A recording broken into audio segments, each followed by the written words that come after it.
Nazis really went away. They're out there burning houses down and peddling racist lies. And we'll never rest again until every Nazi dies.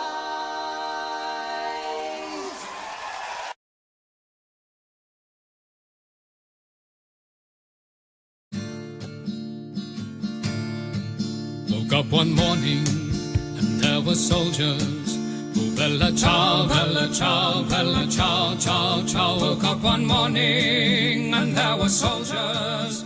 The invasion had begun. Lend me your shoulder, we'll stand together. Oh, bella ciao, bella ciao, bella ciao, ciao, ciao. Lend me your shoulder, we'll stand together. But I feel my time has come, and if I die here for the resistance, oh bella ciao, bella ciao, bella ciao, ciao, ciao. And if I die here for the resistance, you must lay me in my grave among the flowers upon the mountain.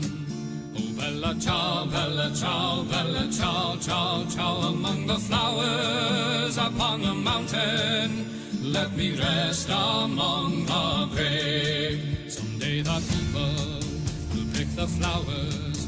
Oh bella ciao, bella ciao, bella ciao, ciao, ciao. Someday the people will pick the flowers, and they will remember my name. This is the flower of the resistance. Oh bella ciao, bella ciao, bella ciao, ciao, ciao. This is the flower of the resistance, and those who died for liberty. This is the flower of the resistance. Oh bella ciao, bella ciao, bella ciao, ciao, ciao. This is the flower of the resistance, and those who died for liberty. This is the flower of our resistance, and those who died for liberty.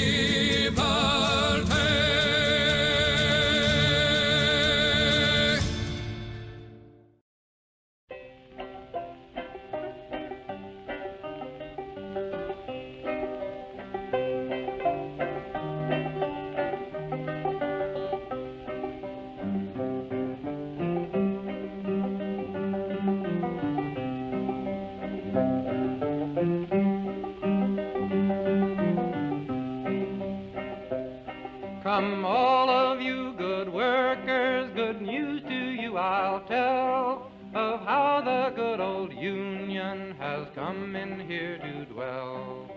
Which side are you on? Which side are you on? My daddy was a miner and I'm a miner's son, and I'll stick with the Union till every battle's won. Which side are you on? Which side are you on? They say in Harlan County there are no neutrals there. You'll either be a Union man or a thug for J.H. Blair. Which side are you on? Which side are you on? Oh, workers, can you stand it? Oh, tell me how you can.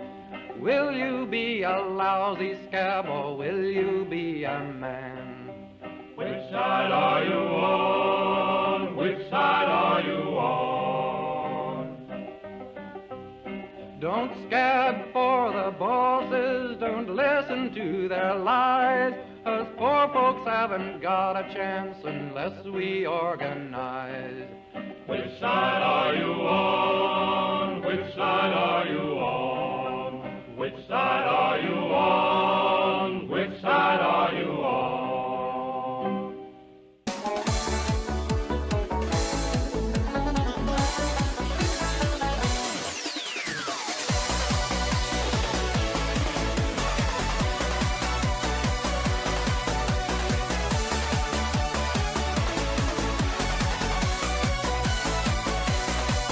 I was born in the Dublin street where the Lion runs.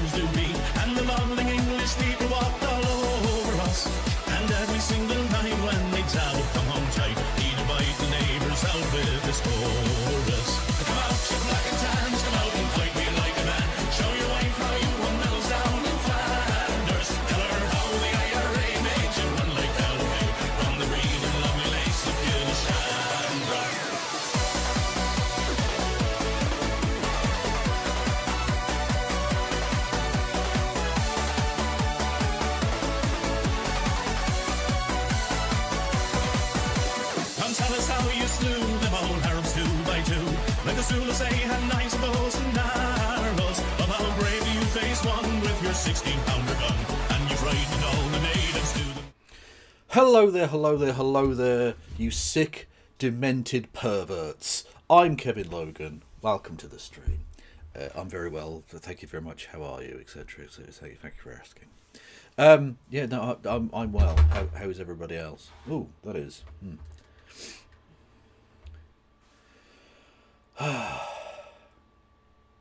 You're late, you sick, demented pervert. Am I late, or am I exactly on time as I'd planned to be? I am late. No, that is true. I am late. Oh. Kev, do you have a publicly available playlist on your intro music? No, I do not. But if people are interested in that, maybe I'll put it together. Because I've also got the other intro, the happy hour intro, which I always forget to play, but is there as well. Oh, but now my camera's fucking stopped. Oh, for fuck's sake. Deactivate. Activate. Is it going to work? Hey! Whoopa! But no, I have to fucking redo the thing. Configure the video. Fuck's sake. Right. Got a white balance. I wouldn't want people to think I'm actually white. Yes, there you go. Am I not watching the Europa League final? Forza for Freiburg. Am I right? Am I right, people? No, of course I'm not fucking watching it.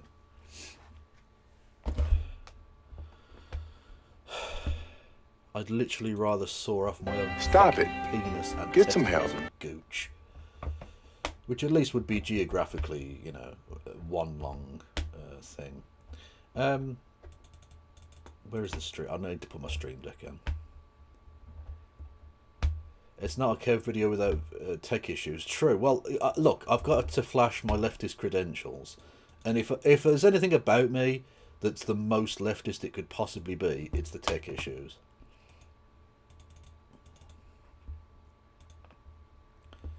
And of course, if there's anything else that's leftist, it's my ironic use of this. Is that working? I can't hear it. I don't know why that won't play for me. I can't, for some reason, I can't hear it. And I don't know why I can't hear it.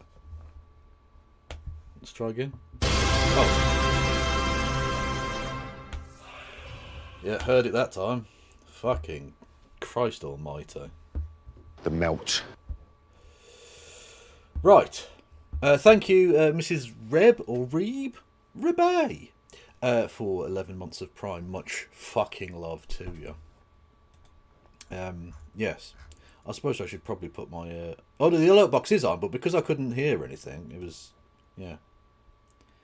Oh, I don't know what the fuck I'm talking about now. Anyway. Right. So, what did I get up to today? Oh, I looked after my little nephew. He was sent home from his nursery because he had a bit of a bad tummy. And they do the precautionary thing of, if one of the kids is even a tiny bit sick, they get sent home so they don't infect everybody else type thing. And he was fine. He just had a little bit of a...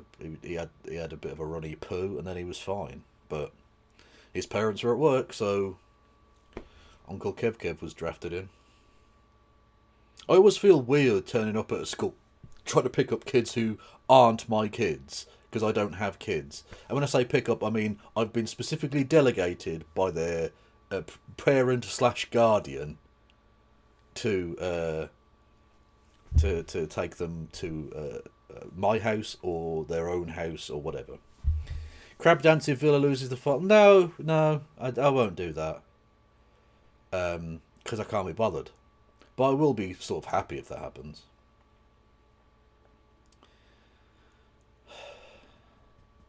I hope politician becomes PM. I don't. I've had enough of politicians doing it. They're fucking shit. Thank you. Sometimes it may be good, sometimes it may be shit. Thank you for the very delayed Gennaro Gattuso there, Carl Brown. Much love to you, my friend. Yes, anyway. Having turned the alert box on, I'm now going to turn it off. I live opposite a school and I just keep my Stop curtains it. closed all day. Get some help. That's fair. And thank you, Morinaka, for 37 months, you mad bastard. Much love to you. Oh, we're on a hype train. That's fucking dope. If you want to make the hype train go choo-choo, you know what to do. In the form of bits and subs and all the rest of it. Yeah, that would be cool. It is my birthday tomorrow, so you have to be nice to me today. That's how it works. You didn't seem to notice last night, but I did. Sometimes may be good, sometimes may be shit. You posted the three-legged cat. Oh, I missed that.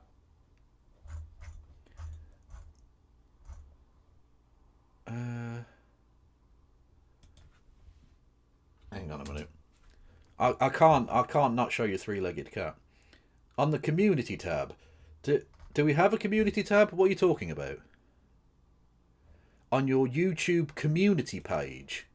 That is a stiff dick of poop. What the fuck is a YouTube community page? Is that a thing I should be doing? YouTube. Where did you post this? I can't. Stop it. I don't know what that is. Get some help. I don't know where you've posted it. Please end me. I am good at my job. Fuck off. I'm really not very good at my job. Funny. Hang on. Did you go onto Facebook Messenger? Because I did get something on there, and that was a different one. Sometimes may be good, sometimes may be shit. Oh, thank you very much. I'm not early for tomorrow's birthday. I'm extremely early for next year's birthday. Sorry about that. Happy birthday, Kev. That is delightful.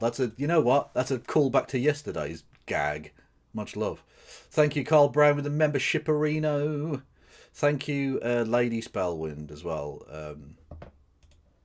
Maybe we should do an online Civ 5 at some point.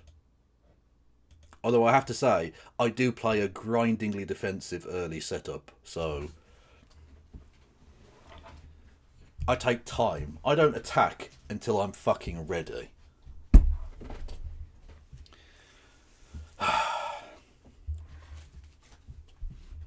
If you want to smash yourself against my defensive setup, try. It make it easier for later. You're a turtler. That's an unfortunate phrasing, Morinaka, but I guess. Is that a thing people get called? A turtler? That's fucking gross. No. Thank you, BW.dev. 10 memberships. Honestly, I'm going to have to kill so many people in your honour. That's a joke. I'm joking.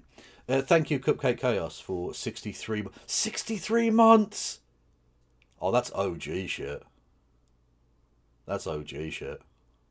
You play tall, basically. What the fuck does that mean? I play defensively and build up my capacity.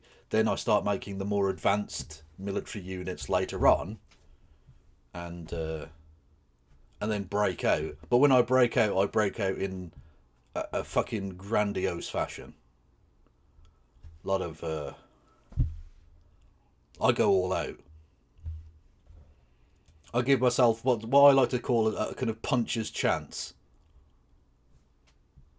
I take a big swing, and it's either going to work or it fucking ain't. Usually works. What is this? John the Brazen with an Instagram post about something.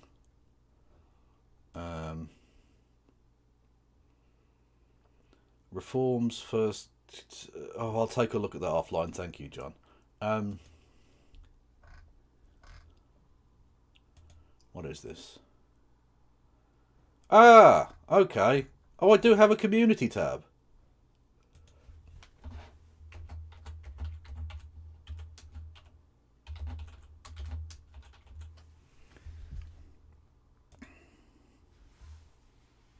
And I've just posted on my community tab.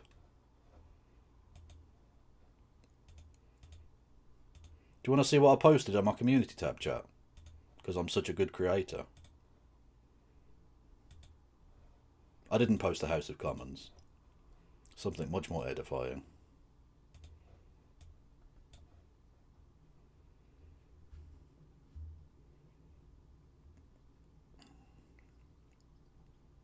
That's what I posted. But also we do have... well, I mean, you say it's a three-legged cat. I can only see three legs, but there could be a fourth leg hiding. That is an ambiguously numbered legged cat. But thank you, Kieran. I also want you to tell that cat that I would end entire galaxies to amuse it. Not even just to protect it, to merely give it a moment's break from boredom. I would eviscerate billions. It needs to know. Anyway, on with a bit of content. I'm going to start hopefully I keep saying this, but I'm going to start trying to do more regular actual YouTube content. So I'm going to try and remember to do like a segment bit up front, which I can then post on the YouTube the following day, or possibly that night if I'm feeling particularly adventurous and productive. And then do like the slop afterwards or whatever. And tonight's slop is Prime Minister's questions from the Mother of Parliament. Yeah.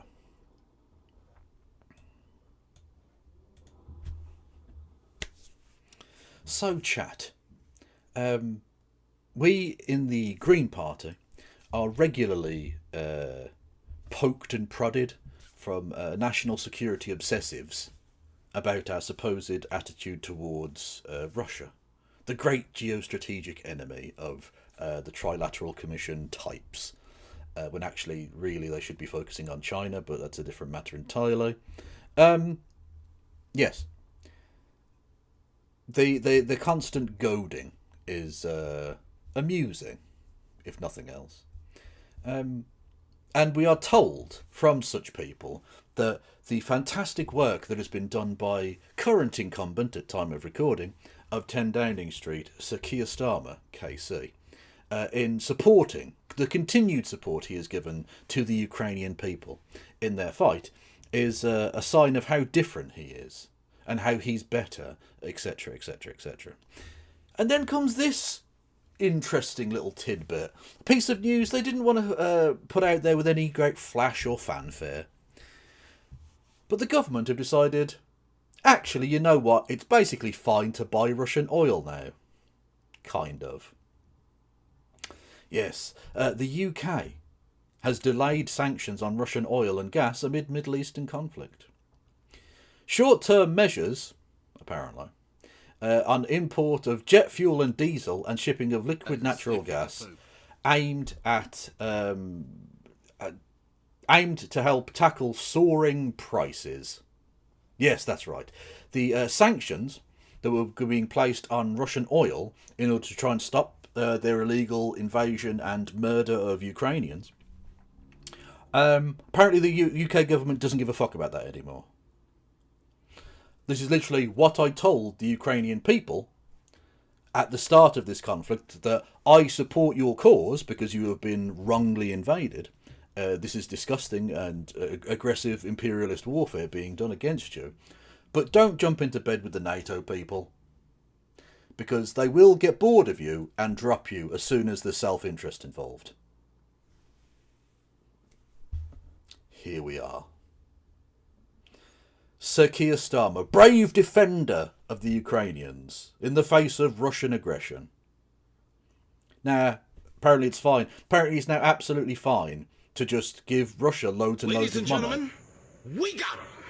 With which to, further their murder of Ukrainian people, because our prices are a little bit too expensive now. I just want to also point out to the current Prime Minister, again, at time of recording, I just want to take everyone's mind back a couple of months to this interesting response he gave at Prime Minister's questions to Ellie Chowns of the Green Party. It's as reckless and irresponsible as their plan to legalise heroin and crack cocaine. That's the Green Party now. High on drugs, soft on Putin. High on drugs, soft on Putin. Sorry, who's soft on Putin? Because last time I checked, Zach Polanski didn't suggest giving millions of pounds to the Russian government in the form of buying their oil. in order for them to prosecute their war. That is a thing that you are doing as Prime Minister. So, you know, clearly it is you, Keir Starmer, who is soft on Putin. And just to all of the kind of people out there, what was the last 4 years about then? What was the last 4 years of sacrifice that the European people, and indeed people outside of Europe, have made if we're just going to give up now? What's the point of it? All of the suffering that these sanctions have caused both inside and outside of Russia have been pointless then. As we kind of said they would be at the start, because sanctions don't actually hurt the people who make the decisions. They hurt poor people, both inside and outside of Russia.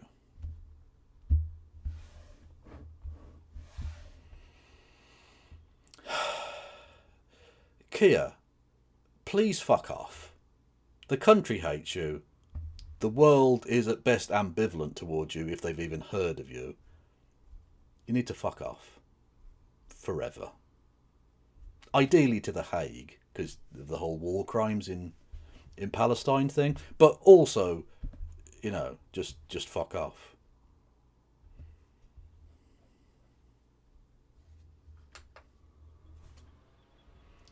Should we do PMQs? We now come to Prime Minister's questions. We start with Christine Sullivan. Question number 1, Mr. Speaker. Prime Minister. Thank you. May I extend my deepest condolences, and I'm sure the condolences of the House, to the family and colleagues of Lance Bombardier Ciara Sullivan, who lost her life in a tragic incident on Friday. She was an exceptional soldier and will be deeply missed. Mr. Speaker, it would be remiss of me not to comment on one of Manchester's great heroes, moving on after almost a decade. So let me congratulate Pep Guardiola on all his success at Manchester So if anyone's playing Keir Starmer Bingo, awkward pop culture reference. City. And Mr. Speaker, if I could declare an interest, I'd also like to say congratulations to Arsenal Football Club on becoming the Premier League champions. Mr. Speaker, this morning I had meetings with ministerial colleagues and others, in addition to my... Like, the fact that that has made him very happy is one of the reasons I wanted Arsenal not to win. In this House, I shall have further such meetings later today. Thank you, Mr. Speaker, and may I share the condolences expressed by the Prime Minister. From the Russian invasion of Ukraine to the Iran war, people have struggled with the cost of living. In my constituency of Bathgate and Linlithgow, in the heart of Scotland, road travel and logistics are key to everyday life and local industry, with the Road Haulage Association headquartered in Bathgate. What reassurance can the Prime Minister offer my constituents that this government will tackle household bills and business cost pressures? Well, families across the United Kingdom are facing impacts of a war that we did not choose. So it's welcome news today that inflation is falling. Mr. Speaker, there is more that we can do, and I can announce today that we're giving our hauliers a 12-month road tax holiday, helping to keep prices down. And we're backing drivers by extending the freeze in fuel duty for the rest of the year.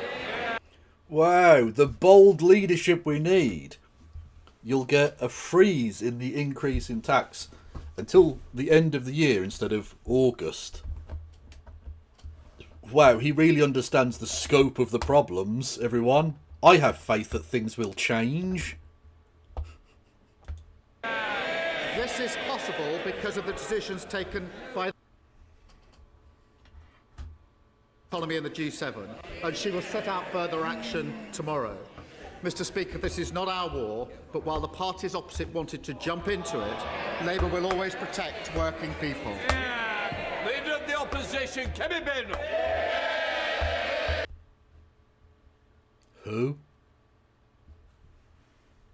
The melt. Thank you, Mr. Speaker. And I'd like to associate myself with the words of the Prime Minister regarding the tragic death of Lance Bombardier Kira Sullivan. We send our condolences to her family for this terrible loss. I welcome some of what the Prime Minister has said on fuel duty. Yes, it's still a freeze, but we asked him about this on the 11th of March and the 25th of March, and he said he wasn't going to do it. So thank you for the U-turn. Thank you for the U-turn.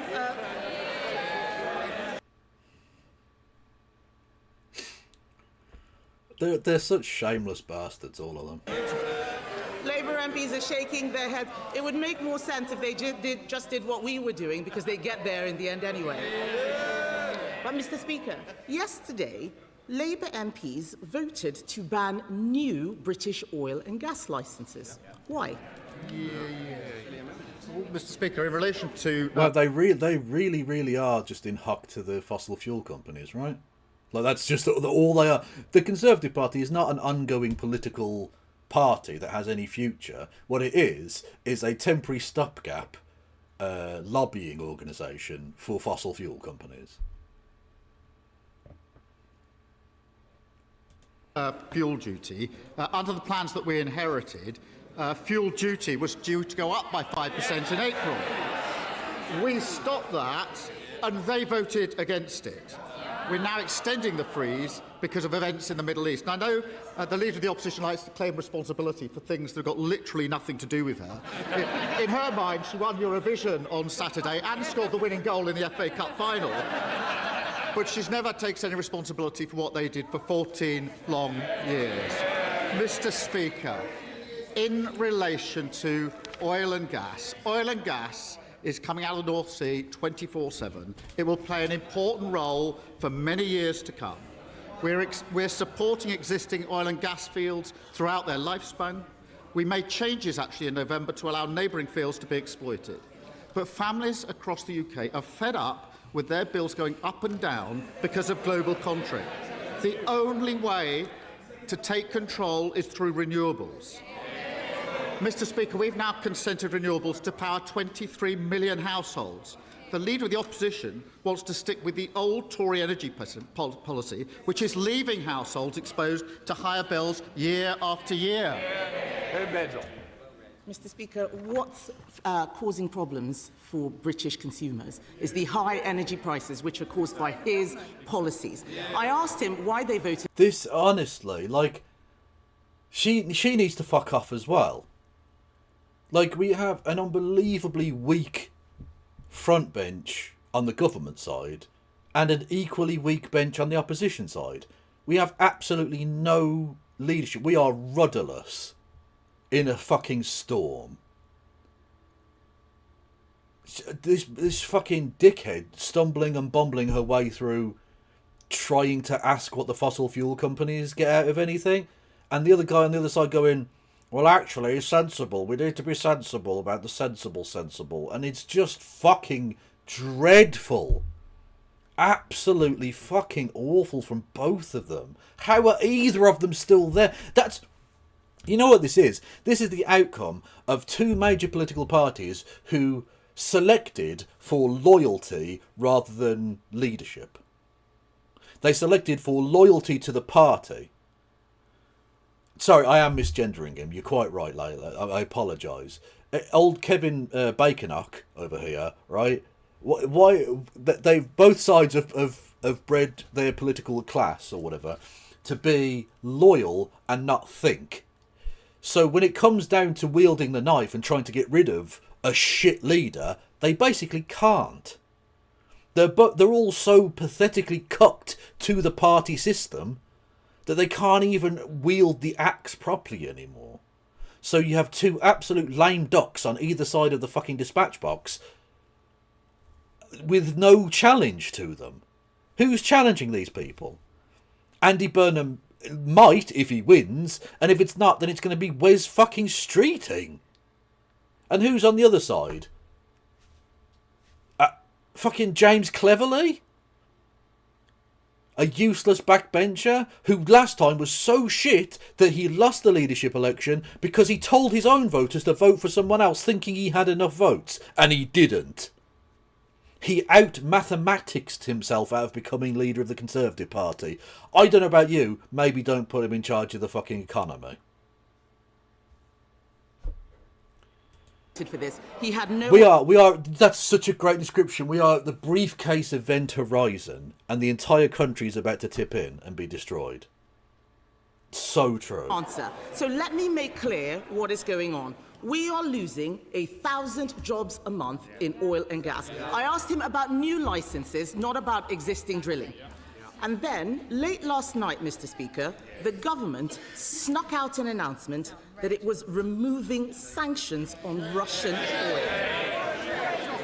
So can the Prime Minister explain why oil from Russia is acceptable, but oil from Aberdeen is not? I mean, it's a false comparison, but it makes for good political rhetoric, you have to say. Like, because, again, it's the bullshit. She's going to make the same argument she always does about, oh, it'll make us secure. No, it won't. The oil won't come here. It'll be drilled by international companies and sold on the international market for the same price it would have been anyway. It won't do that. Now, the thing is, there are actually perfectly reasonable arguments to be made for drilling in the North Sea. Right? We get to sell the licenses, so it's income for the British government. There's taxation on it, and it does actually create a relatively small number of jobs, but jobs in an economy that needs jobs. So you can make that argument, but you have to actually make it honestly, and they don't. What they say is, oh, the oil will come here and we can use it, as if it's going to be pumped straight from the fucking from the North Sea, and it's just going to come in straight into one pipe into my fucking car. We don't have refineries here. The oil won't even touch British fucking soil. Well, technically it's coming out of British soil under the water, but you know what I mean? It won't come here. It'll be sold on the international market, and will have depreciably no impact on the price of the international market. But they don't say that. But it makes for good political rhetoric, which is why they do say the lie. Why is oil from Saudi Arabia fine but Aberdeen not? That's going to chime with people, because people don't necessarily understand all of the ins and outs of it. That's why politicians are supposedly there, to understand those things. And they're liars. Well, Mr. Speaker, let me address the sanctions head on, because we have been united across this House on these issues since the beginning of the conflict. What we announced yesterday was a strong new package of new sanctions, going well beyond existing sanctions. So it's a new package. This includes new bans on maritime services on LNG, and new bans on refined oil products from Russia. We also issued 2 targeted short-term licenses to... So what you're actually saying is you're fine with people in Britain buying Russian oil and funding the Russian war machine. Okay. Where are we going? Garbage Island. Scotland did have a refinery in Grangemouth, but Labour let it go. Even Sarwar assured they would protect those jobs. Well, of course he did, but he also said, read my lips, no more austerity. I don't think Anna Sarwar knows what the fuck's happening. Margaret Thatcher invented Mr. Whippy ice cream. What the fuck are you talking about? What the...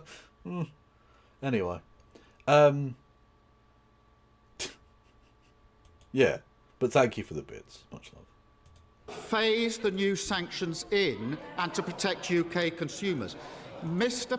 Speaker, that is standard practice. This government has phased in sanctions in this way before, and the last government used exactly the same technique when they introduced sanctions. And when they did so... So you're literally no better than the Tories? When we voted to get the Tories out, we didn't. They're still there. Mr. Speaker, we supported them because we could see the sanctions were the right thing to do to bear down on Russia. So these are new sanctions being phased in. This is not a question of lifting existing sanctions in any way whatsoever, and we will continue to work with our allies on further sanctions. No, but it's watering down sanctions. So, like, you can dress it up however you like. You're a piece of shit. We're going to stick by the Ukrainian people no matter what, until things get a little bit pricey at the supermarket.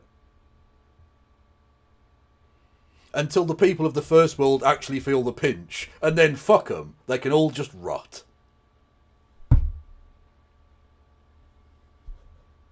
Sanction packages. I wonder, have we heard anything from Bowler Hatman, who's chiding us? Why aren't you talking about Ukraine? Why aren't you talking about Ukraine? I'd be happy to hear your say on Ukraine right now, Bowler Hatman.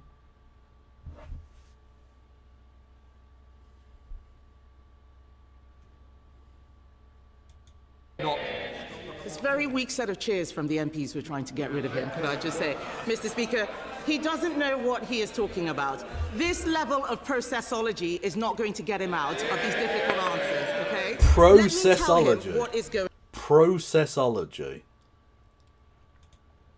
Also, like, there's a strategic mistake that Kevin? Keegan? I don't know who this person is. But whoever they are, he's making a fundamental error. A strategic mistake. Keir Starmer is absolutely hold below the waterline. No one thinks he's going to be Prime Minister in 2027. Right? No one thinks he makes it into the new year. Not even Keir Starmer, I'm quite sure. Like, he's gonna do the process because he's fought too hard to purge the party to allow other people to be the leader. So he's going to fight that leadership election, I'm quite sure. But he'll lose. Certainly to Andy Burnham and probably to Angela Rayner as well. So,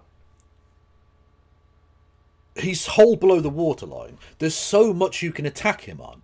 And all you're doing is bringing up like technical things to do with the sanction, or why aren't you doing a thing about extending license applications for drilling in certain oil fields in the North Sea. It's all very technical and complex.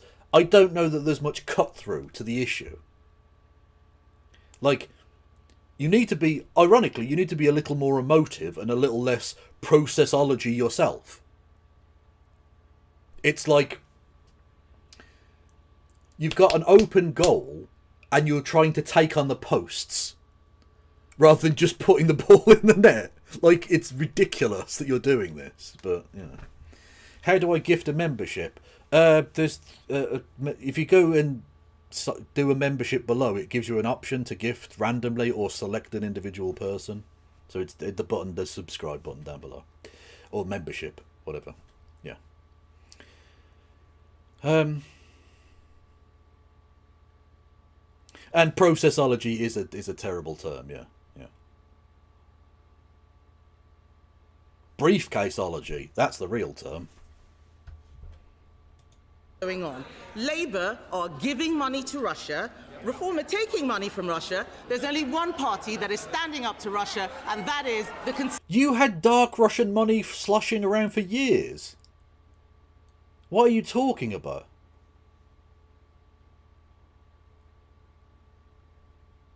Literally, we became Londongrad. London was bought and owned by the Russians under your tenure. What the fuck? Like, don't get me wrong, the other parties talk a game and then take money from Russia or give money to Russia or whatever, right? They're also cunts who are in hock to rich bastards, be they from Russia or anywhere else. Because lest we forget, the reason that Peter Mandelson failed his security check wasn't the Epstein stuff. Right, that's obviously ethically bad. And indeed potentially legally troublesome. But in terms of his security clearance, the problem was he had links to a company that has links to the Chinese government, so that's bad. And he was on the board of a Russian company based in Russia with strong links to the Putin administration after the invasion of Ukraine. Which does raise a significant security issue in terms of handling of sensitive information. economically sensitive information that we already know he was more than willing to give to foreign people, because he literally gave a economically sensitive document against the will of the British people to his late friend Jeffrey Epstein.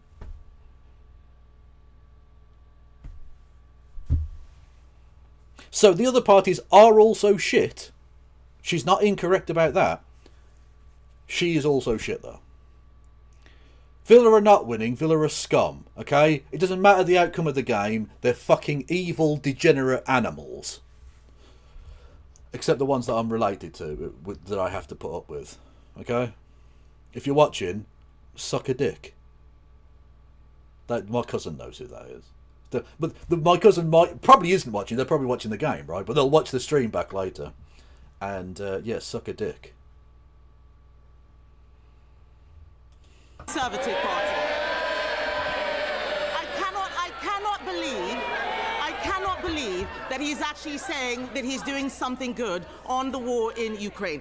What's he talking about? This morning, Ukraine's sanction chief disagrees with what the Prime Minister's approach is. That's what Ukraine is saying. In March, when the United States eased sanctions on Russia, the Prime Minister said all partners should maintain pressure on Russia and its war chest. The Prime Minister said, our sanctions remain, and there is no question about that. Literally true, Dan Brooks. Absolutely. That's a fucking great point. Yeah, fucking Boris Johnson slipped his fucking handlers to go and speak to an old KGB chief in Italy. Completely against the fucking rules. He appointed a fucking ex-KGB cunt to the House of Lords. He's still fucking there.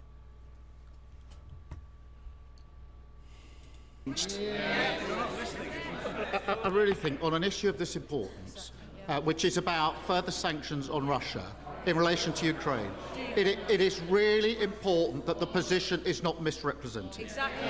This is a new package of sanctions. None of the existing sanctions are being lifted in any way. So this is not less pressure on Russia, it is more pressure on Russia. More pressure than there was the day before yesterday, more pressure than there was under the last government. What is happening is that those sanctions are being phased in a way which was used by the last government when they introduced new sanctions. We bothered to do the processology and work out what we were doing and... Processology! They're determined to make fetch a thing. Processology is not going to be a thing, you fugly skank. Supported it because we could see that it put more pressure on Russia. Similar methods are used by other countries. They are done because of the impact on the market and to protect UK consumers. These are new sanctions putting more pressure on Russia, and I think if she'd done her homework, she'd actually support us on this. It is a processology fandango, you're quite right. Mr. Speaker, being patronising is not a substitute for understanding policy. And I've heard... She is very sassy. She's literally got her tongue sticking out as we speak. She's very sassy. Oh no, he didn't. Accuse him of mansplaining. Go on, accuse him of mansplaining. Just to see the internet explode. I've heard this term. Mr. Speaker, I've heard this tone before. This is the same tone he used during the Mandelson scandal. Oh my God, the English guy running for California governor keeps saying the state needs to be Califordable.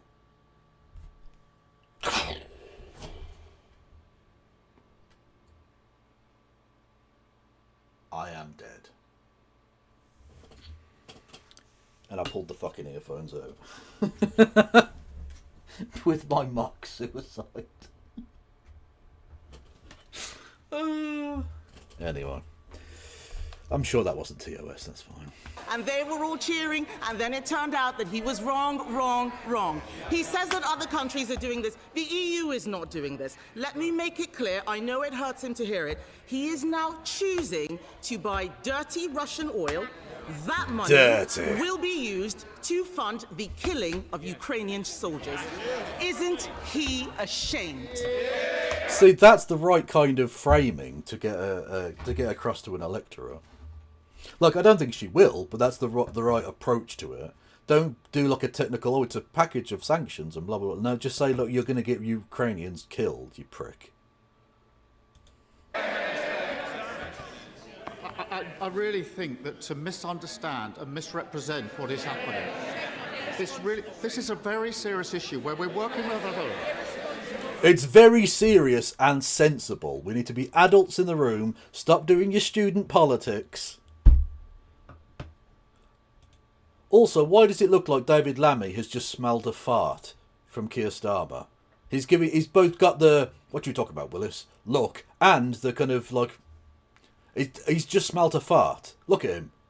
Definitely. 2-0. Suck a dick. It's a face like a slapped arse. True.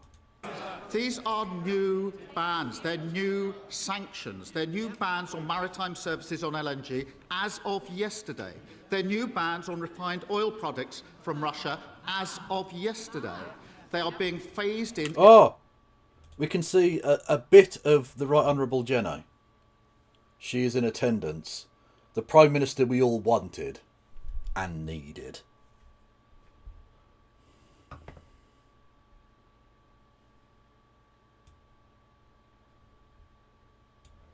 In the same way that previous sanctions regimes have been phased in exactly in the way the last government did and we have done. Other countries do exactly the same. The EU has its own way of doing it. Australia and Canada have their own way of doing it. And to play party politics on Ukraine, where we have stood firm, and the only people that benefit when we play party politics in here on Russia and Ukraine is Putin. You're high on drugs, soft on Putin. It's the only answer, Mr. Starmer. Sorry, Sir Starmer, Casey. Speaker, that pompous tone does not cover for the fact that he has got his policy all pompous tone. Okay. wrong.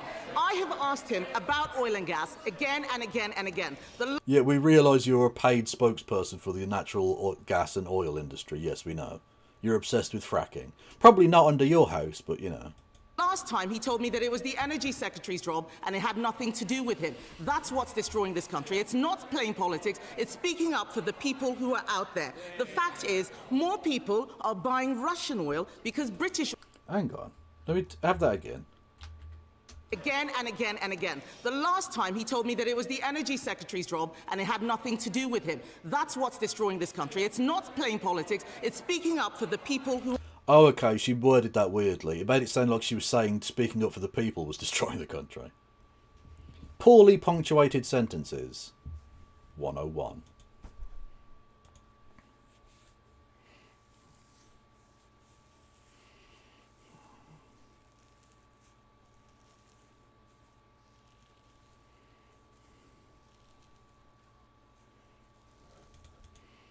What, the audio's fucked again? What?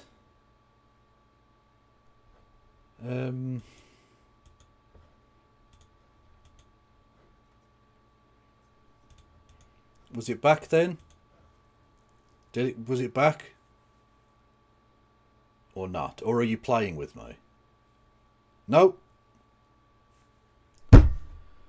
Can you hear me, at least? Yes, you can hear me. Okay, right.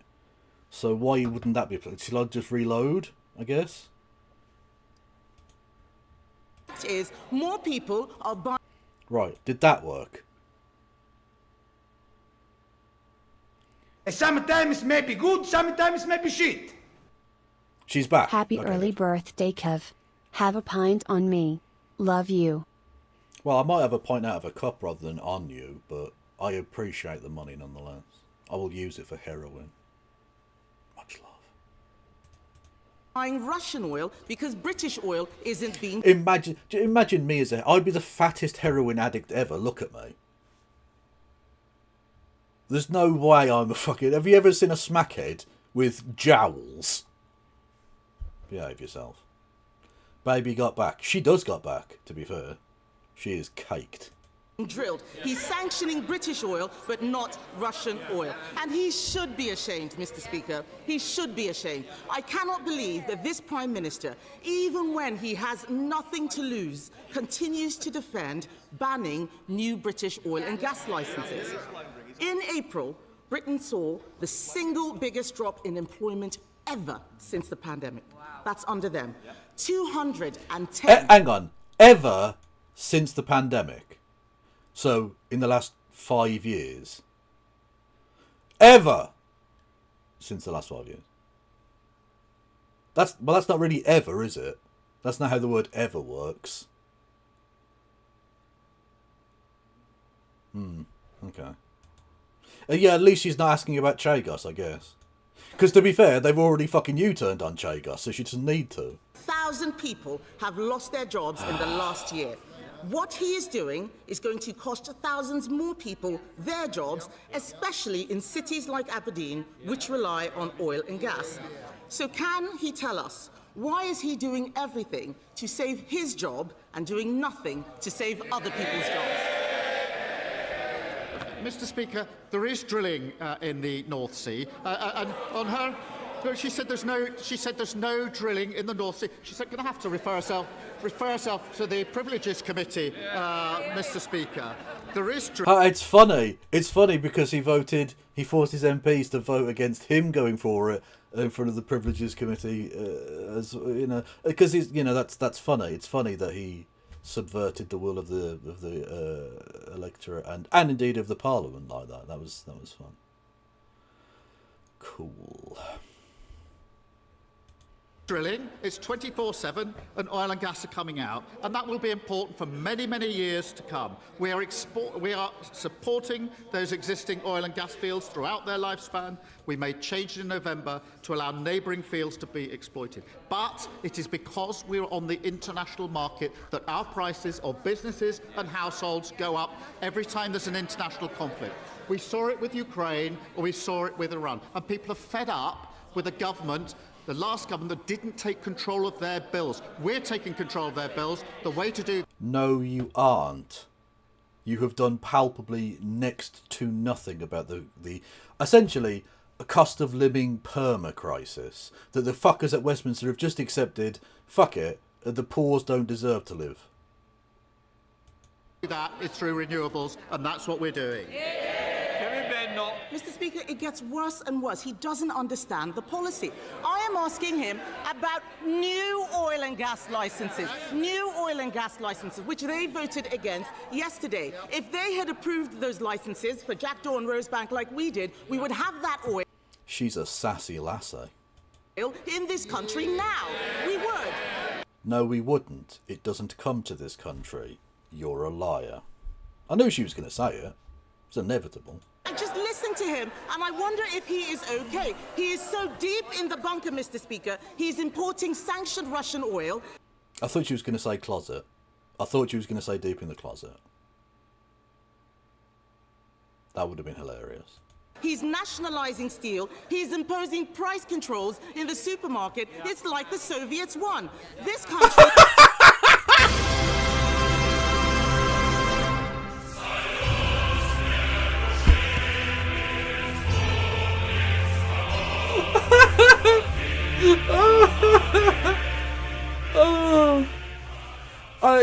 I'm so glad I don't pre-watch these, because that's a fucking banger. Hang on, we're going back for that one again. Hang on a minute. Yeah, it's like the Soviets won. Okay, babe.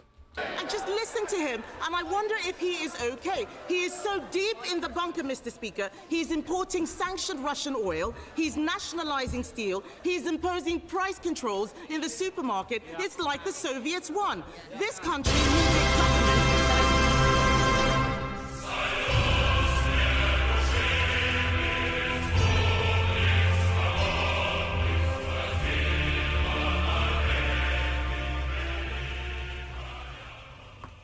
Finally, those capitalist pigs will pay for their crimes, eh? Hey, comrades? Hey? has got its act together, Mr. Speaker.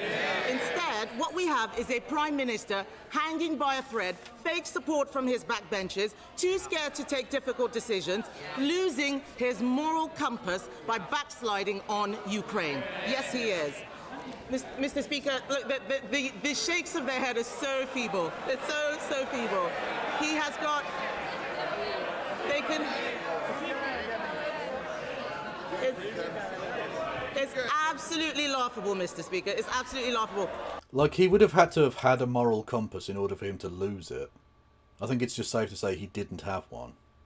Yesterday, we saw them huddled in the corridors talking about Andy Burnham and West Streeting.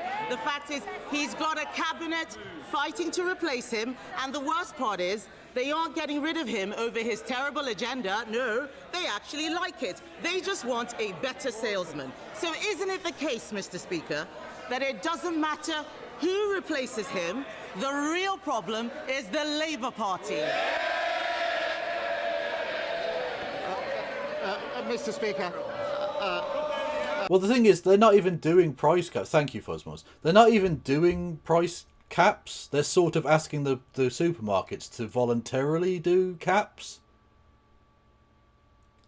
Like, you're asking a private company without any government compunction to voluntarily have less profit than they would otherwise have.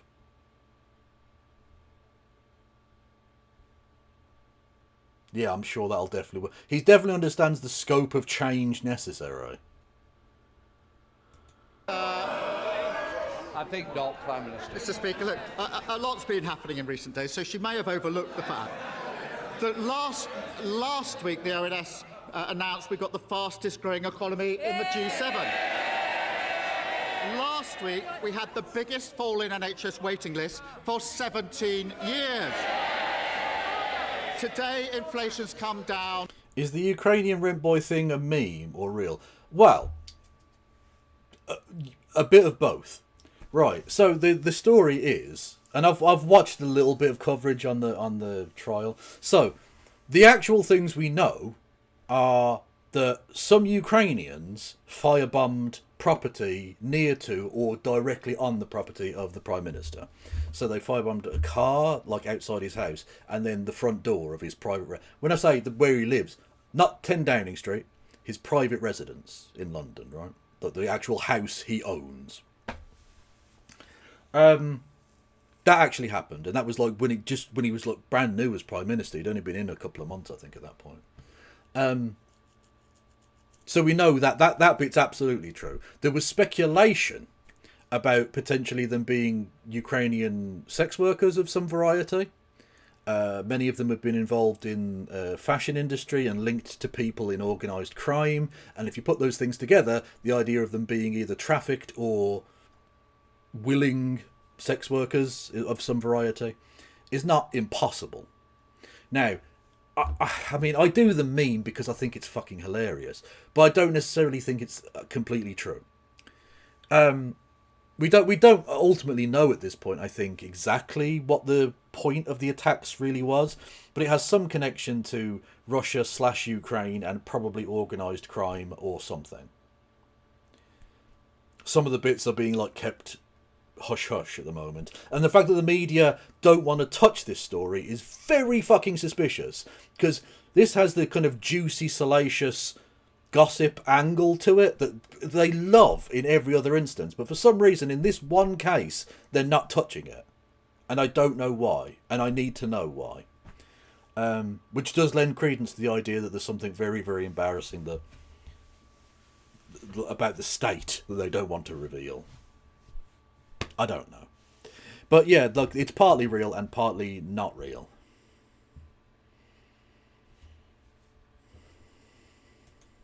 More than expected. And Mr. Speaker, if you'd offered me that and Arsenal becoming Premier League champions, I'd take it every day of the week. See, I didn't want Man City to win just because you don't want the same team winning every year. But the fact that it makes him and Piers Morgan happy is very annoying. And I can't even take, like, I can't even take a small scintilla of hope or like happiness from the fact that Jeremy Corbyn likes it as well, because he's also an Arsenal fan. Because fucking Jeremy Corbyn's turned into like this weird transphobe guy now.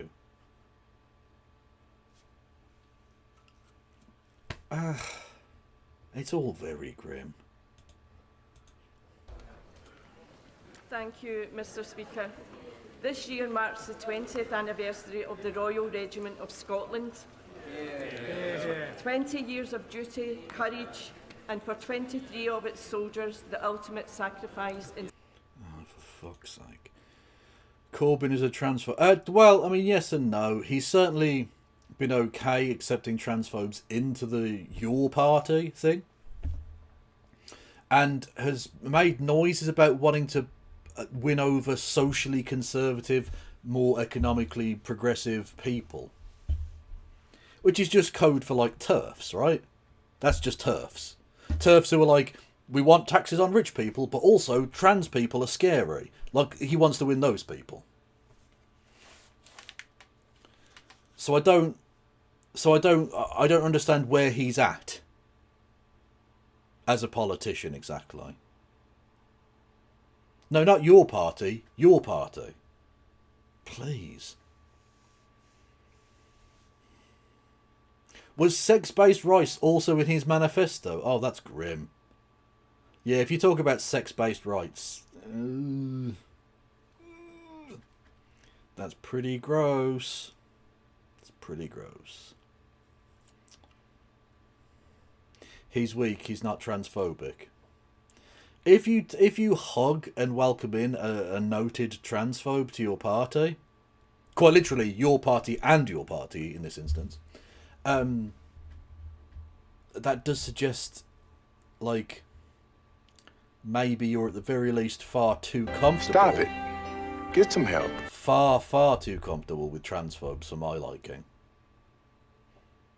Does it mean he actively despises trans people? Probably not. I don't think he's that person. But functionally speaking, if he's open to the further encroachment of TERFs into the British left, nah, bruv. We don't see eye to eye.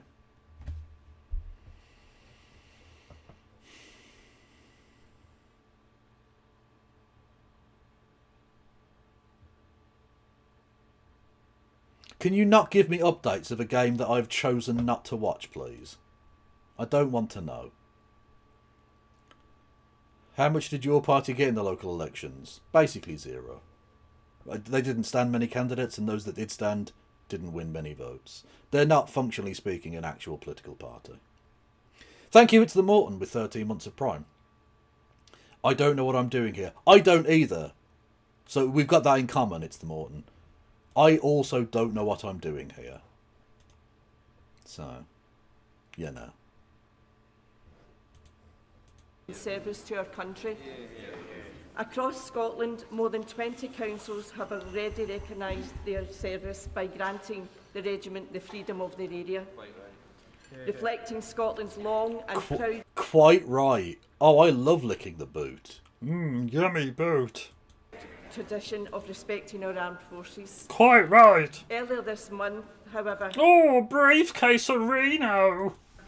Glasgow SNP and Green councillors rejected Labour's motion to grant the Royal Regiment freedom of the city. Yeah, good. It is a shameful snub to our servicemen and women, and a decision that has left many Glaswegians feeling... What about Martinelli? A lot of people say he is transphobic. Why do they say he's transphobic? Genuinely, I don't know about that.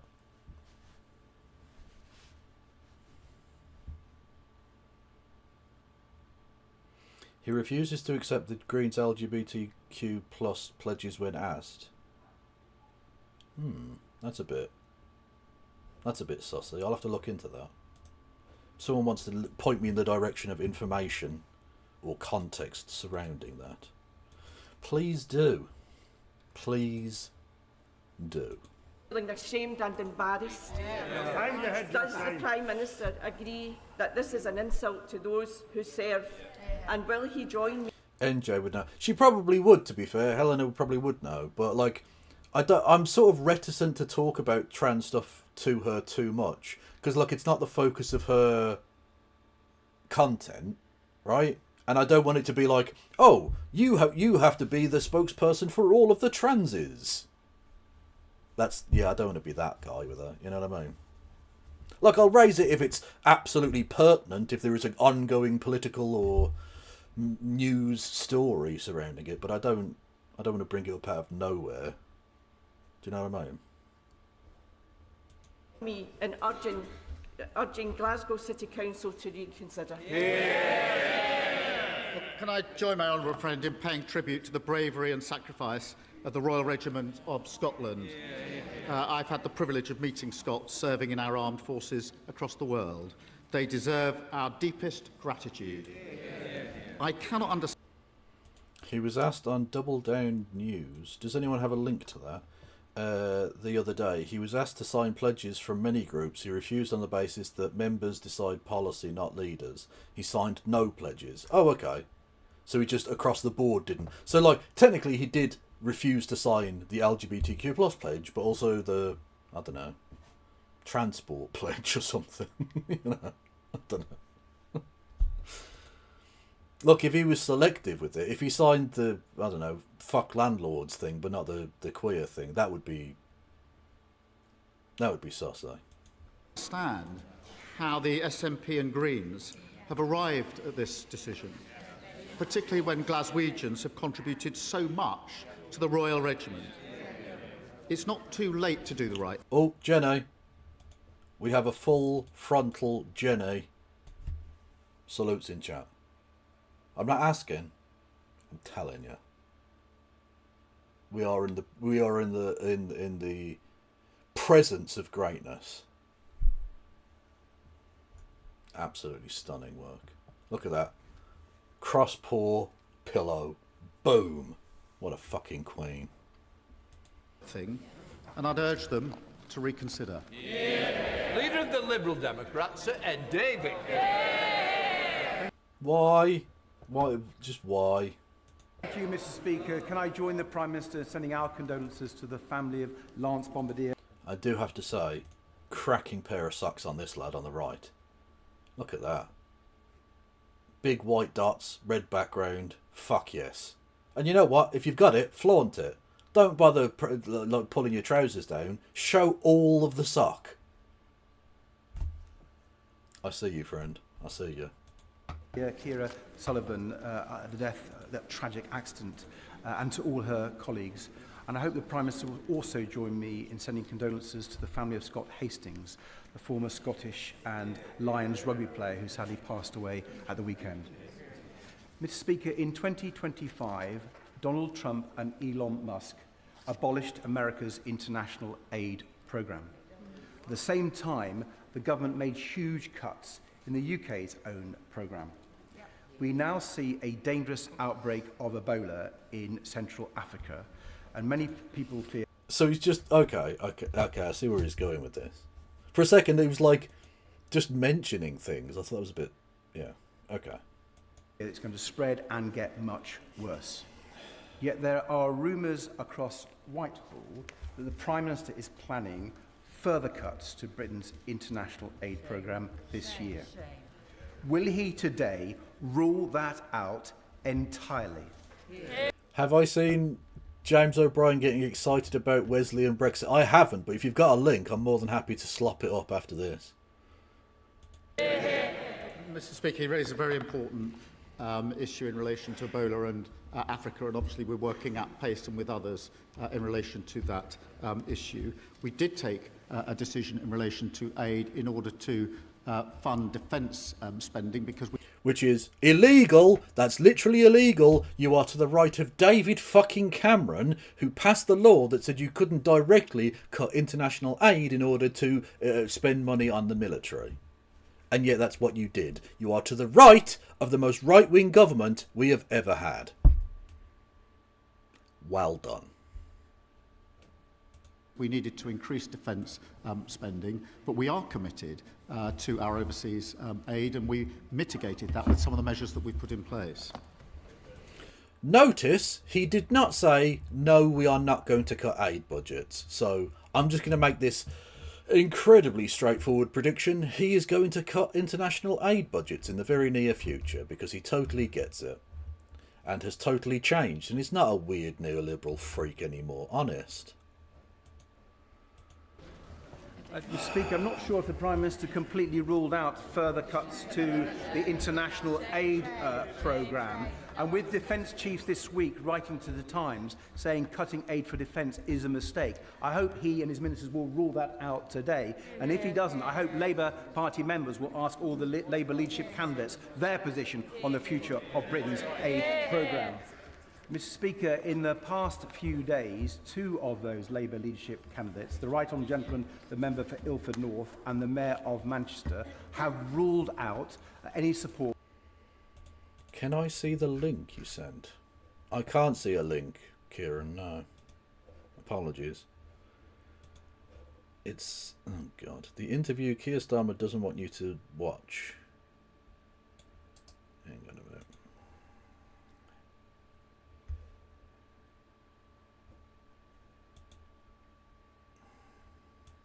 49 minutes, you say? Okay. We're going down a Muffin Alley, a Muffin Man sideline. How you navigate these things. I'm going to throw a question at you, which I know other people have. You were presented, I think, a year ago with 10 pledges from the LGBTIQA plus Greens, and it wasn't that you rejected them, but you said, I'm not going to sign up to that. I don't want to do that. Why was that? So I was also presented with pledges from the Muslim Greens, from the Jewish Greens, from the Vegan Greens, from Green Left. I didn't sign any pledges for anyone, and I told them at the time is, look, we have a system of making policy. We pride ourselves on being a member-led process, member-led, policy-led. Members decide policy, members vote on policy at conference. If these pledges are something that you want as policy, take it to conference, get the members to sign up for it. You know what? Based and Muffin Man pilled. Yeah, that's grand. I've got no problem with that.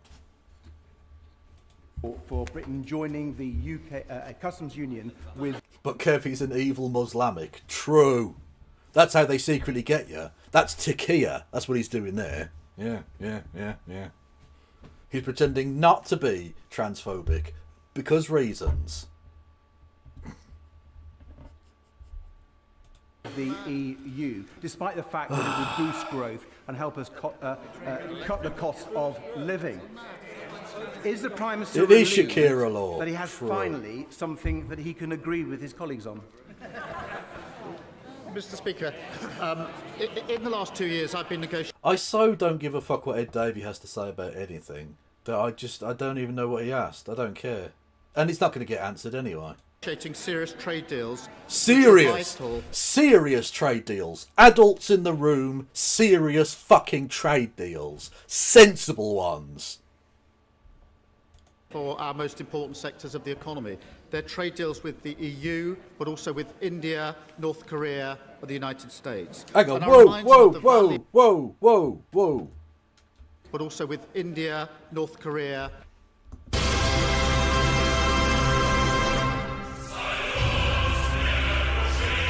I don't have North Korean music. Slip of the tongue. Of the United States. Those deals. For the deal with the United States, I went to JLR in Solihull and I talked to the workforce there. Stop it. They were worried Get some help. about their jobs and the jobs. That's Jaguar Land Rover in Solihull, where I briefly worked as an agency worker about 20 years ago. Thank you, Marcel Paul, with 60 months. OG. of their communities. When we agreed terms, I went back to JLR because of the deal we got with the EU. Because he has with Kim Jong-un. Their jobs, thousands of jobs, were safeguarded. His Kim approach Jong-un would throw all that away. He would have to go and see those workforces and tell them their jobs are gone. I'm not going to do that. What happened? Mr. Speaker, I welcome the steps taken to clean up British politics via the landmark elections bill, but we must go further. If I had a £5 million gift from a billionaire living halfway across the world and not come clean about what that money was for... Oh, look at little old Wesley just above his shoulder there. Little backbench Wes. Oh, he's a little cutie pie of the backbenches. My constituents would be furious. And if the same billionaire had then bankrolled my party to the tune of £12 million, my constituents would be knocking on my door and calling for me to resign. Does the Prime Minister agree that the elections bill must ensure that no British politician is ever for sale to the highest bidder? Well, I thank my honourable friend who makes a powerful case. We have already committed to a moratorium on crypto donations to political parties, and the King's Speech introduces tougher rules to protect our democracy. But the £5 million... Well, Chloe, I like the meme, but there isn't going to be a Prime Minister's questions next week. They go into recess next week. Summer recess. They're not back until June or something? Start of June? Yeah. So basically they'll vote on the King's Speech. It'll get through, it always does. There hasn't been a King's Speech voted down since like 1912 or something ridiculous. And then they go off on the hollybobs and come back in a bit.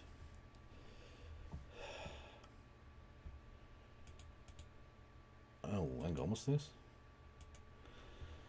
Martin Ali did basically equate the queer supporting community to Farage for calling out Adnan Hussein for his transphobia, though, only stopping short of calling them outright Islamophobic. What did he say here? So this is the Muffin Man from August of last year. I can't help but note the parallels between the attacks levelled at me a few weeks ago by people that I would have considered comrades and the attacks against Hitler and Adnan Hussein. I see you no problem from the likes. So I see you. Jesus Christ. I see you no different from the likes of Farage and Lowe, or the racists that attack my family this week. If Corbyn's 40+ years commitment to Palestine is not good enough for you, then what chance do we have to build a broader coalition? This is nothing short of sabotage. It's no different from some left-wing factions insisting that Greens are not left-wing enough in our DNA. It's time to put purity testing to one side and pick an actual side. I know what he's doing there, and it's probably not a bad strategy, but I don't like it. I don't like it. Why were you watching...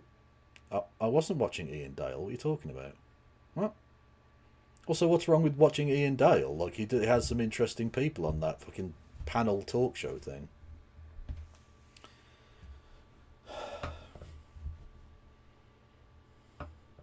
Yeah, I don't like what he said in that tweet, to be honest. I still don't think he's, like, an awful person or anything, but I don't like it. And the question is, why did the Reform leader keep this donation secret? I see he's not here to answer. And what... Of course he's not there. What do you expect him to do? His job as a member of Parliament? He doesn't do fucking MP. He doesn't do MP surgeries in his own constituency. Why would he turn up to fucking Parliament? He don't give a fuck. He's already getting paid. What did the billionaire like? This is the problem. Like, how is he going to be Prime Minister? How can that work? He doesn't do anything. Like, he fundamentally doesn't turn up to work. And as Prime Minister, you have to. Does he just delegate? Is he going to be Prime Minister in name only, and it's going to be fucking Richard Tice as the actual Prime Minister, doing Prime Minister shit? And Farage just gets to, like, shake people's hands with his stupid grin on Downing Street doorstep. I don't know.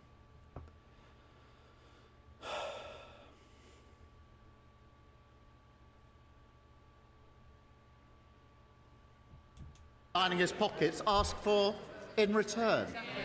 Those questions need to be answered. That's why he's not here. Ian Dalefile. Dave Dugan. Thank you, Mr. Speaker, for calling me for my first PMQ since becoming SNP Westminster leader following the SNP's stunning victory in Scotland. Can I say about how much I'm enjoying the sense of challenge and opportunity that a new job can... No, this is not me, chat. This isn't me. It's a white man with a ginger beard. Yes, we are different people. I am not the leader of the Scottish National Party at Westminster. Stop it. Stop it. Can provide a sense of renewal I'm certain the Prime Minister will be enjoying in the weeks ahead. But we saw this week, Mr. Speaker, the latest chapter of Labour infighting, where Andy Burnham Brexit wants the UK to stay out of the EU, but Peter Mandel... Andy Burnham Brexit? Mr. Speaker, the latest chapter of Labour infighting, where Andy Burnham Brexit... Andy Burnham Brexit?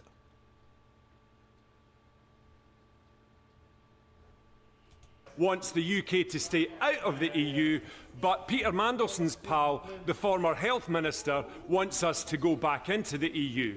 Can the Prime Minister advise us which of his potential successors... Which, by the way, like, because we're streeting such a snake, I get the impression that the whole reason that Mr. Wesley Streeting, or as I like to think of him, Cancer's unfortunate near miss, the reason he brought up Brexit into the political discussion or whatever is to try and fuck up Andy Burnham, because he knows he's in a very like pro-Brexit area that he's standing in. And so he wants that to be the political discussion and not about like economic populism or anything like that. Because he knows that if Andy Burnham gets into Parliament, Wes Streeting cannot win. Like, Wes Streeting can't beat fucking Keir Starmer, but he has absolutely no chance whatsoever against Andy Burnham.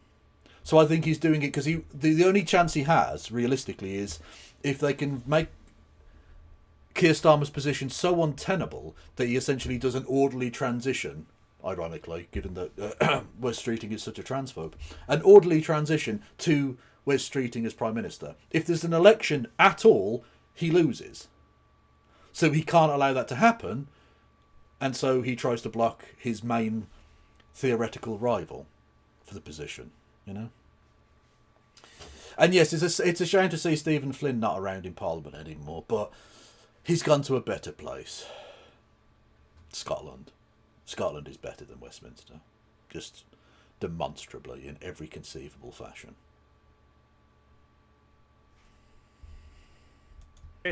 Does he agree with? Well, can I congratulate him on his new post and thank him for the calm, reasonable approach that I've come to expect.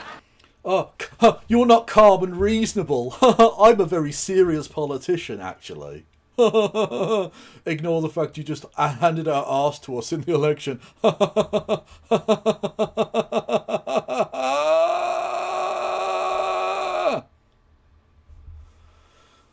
Where's Stephen Flynn? Stephen Flynn stood for election to the Scottish Parliament at Holyrood, and having won that, he stands down as the Member of Parliament, which means there's now Member of Parliament at Westminster, because you can't be in...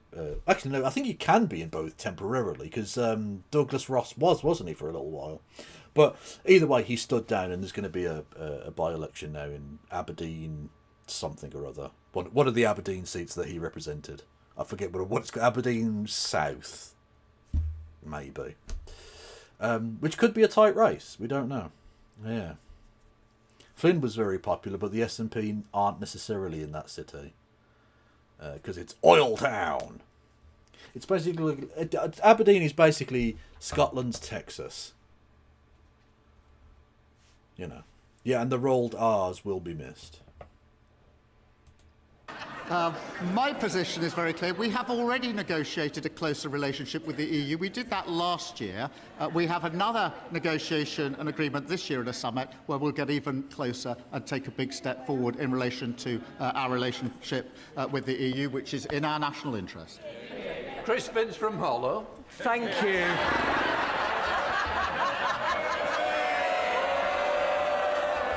Thank you, Mr. Speaker. And the Prime Minister will be pleased to know I'm going to ask him a question about his favourite topic, which is football.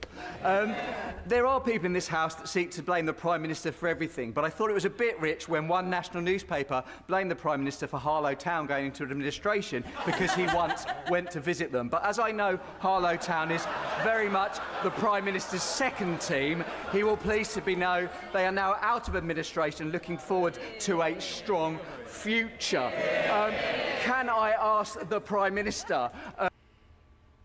Could you be any more weird, mate? Could you try? What his government will do to support really important community assets like our football teams, like Harlow Town and Roydon, who also won their league this season. Well, I've got very fond memories of visiting Harlow Town with my honourable friend. But the point he makes is a really important one because football clubs bring our communities together. They're part of our social fabric, and in some places, they're one of the last places left where members of the community can come together. That is literally true, which is why you should do something like, I don't know, institute caps. Sometimes may be good, sometimes may be shit.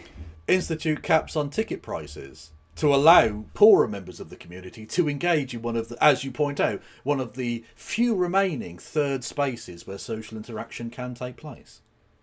That would be a way you could instantly garner a lot of support from people.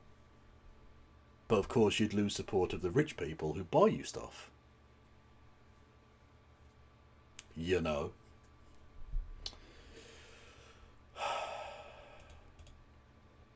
You wouldn't get many more tickets to the Arsenal, would you? By instituting ticket pricing. Or, yeah, football communism. Because if there's one position on the football field he doesn't play, it's on the left wing.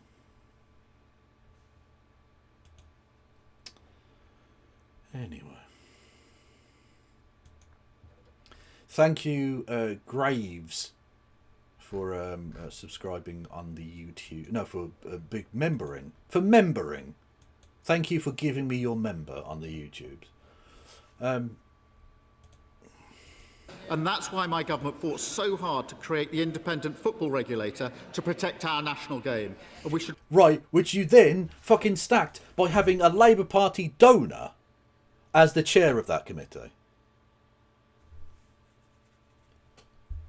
And you had it watered down because you'd been given free gifts by the Football Association. Because again, there's nothing sometimes may be good, sometimes may be shit. There's nothing at all that you won't turn into an opportunity for financial corruption and cronyism. That's literally all you do.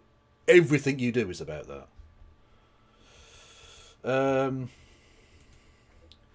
Thank you, Andrina, for gifting a sub. For gifting me somebody else's member. On the YouTube. Yeah, it's weird. I made it weird. I should remind everyone and every football fan across the country from Harlow to Wigan Athletic, it was Labour on the side of football fans and the Tories and the Reforms opposed us. It wasn't at all. You're not on the side of football fans. You're on the side of the FA. We know you are. You fucking shithouse. Every step of the way. Bobby Glover. Sometimes may be good, sometimes may be shit. You won't even sit on the same fucking seats as the average football fan. You're sitting in the fucking corporates for free. You prick. Thank you, Andrina. Much love.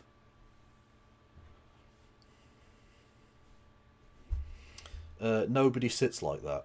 Like what? I sit very bisexual, in both the colloquial sense and literally. Sometimes may be good, sometimes may be shit. Alright, Gennaro, we get the fucking point, mate. Shut the fuck up. Thank you, Holland Q, for gifting 10 memberships. That's 10 members. I don't know if I can handle all of that at once. That's a lot of members. Sometimes may be good, sometimes may be shit. Saw the biggest ever gap between votes and seats in England. Over 5 parties won more than 15% of the vote, are estimated to have done so. The public have increasingly clear that the public have had enough of Westminster. Who let Adolf Hitler in? What?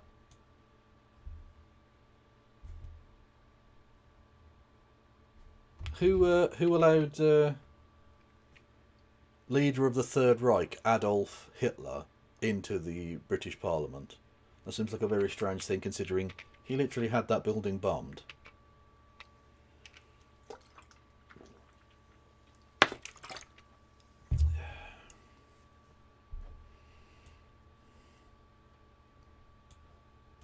To business as usual. So does the Prime Minister still have full confidence in the first past the post system to deliver strong and stable government? Yes, I do. Thank you, Yeah, he really gets the size of the problem. Mr. Speaker. Trump's war in Iran means the world will have to contend with a spike in Morgan McSweeney question. inflation throughout this year. Many of my candidates. God almighty, he's like the absolute archetype of a briefcase. Look at him. Just look at this fucking copy and paste shithouse politician. Absolute briefcaser from top to bottom to the very core of his existence. Chase constituents struggle to afford their weekly shop whilst our farmers struggle to make a living producing what goes on the shelves. Labour governments should always be on the side of working people, whether they are in the supermarket or on the farm. If we aren't, we will not be forgiven. Will the Prime Minister follow the example of our European neighbours, including Ireland, and bring in a package of support for our farmers to help them stay afloat and protect our constituents from the worst of Trumpflation? That had the most McSweeney energy of any question I've seen in a while. That was painful. Mr. Speaker, before I answer that, I've just been handed a note saying that I inadvertently said we did a trade deal with North Korea rather than South Korea.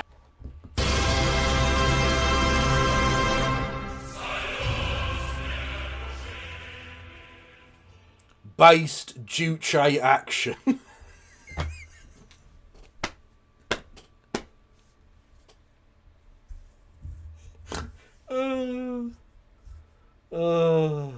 Funny.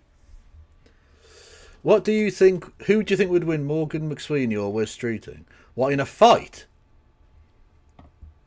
In a boxing match? Pistols at 9 paces? What? You need to land the the boundaries on that one.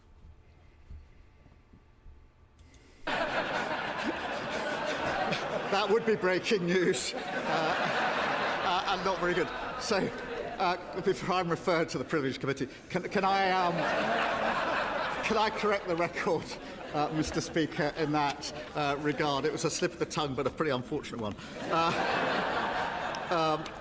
In relation to the question, families and farmers are rightly frustrated about being impacted by a war that the UK didn't start. We're protecting working people is our priority. And today, Mr. Speaker, we're cutting red diesel costs for farmers by a third, delivering the lowest rate for... Oh yeah, McSweeney would win in a fight, because McSweeney's from fucking Northern Ireland, man. McSweeney would fucking eat Wes Streeting. Are you joking?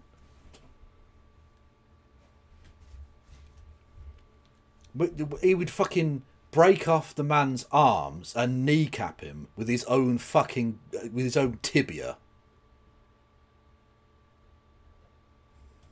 20 years. That's alongside a record £11.8 billion on farming budget and a new national... Oh, is he Scottish? I thought he was from Northern Ireland. Either way works.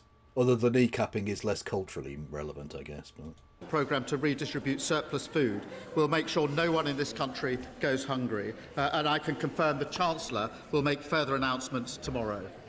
Hannah Spencer. Is he from Scotland? Hang on. Morgan McSweeney Todd.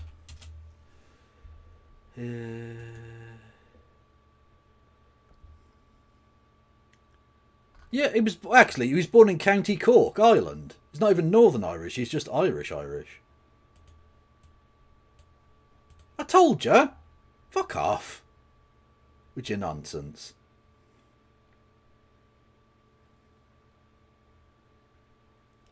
His grandfather on his father's side fought for the Irish Republican Army. Samesies. Oh.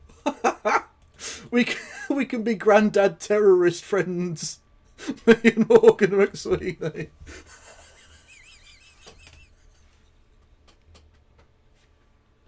Oh.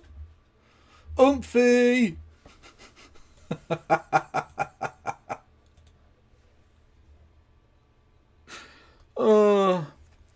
Oh, good lord. He moved to London in 1994 at the age of 17. There you go. Well, there we are. Thank you, Mr. Speaker. Well, in Gorton and Denton... Oh, here we go. Gorton and Denton, absolute queen shit. Let's fucking go.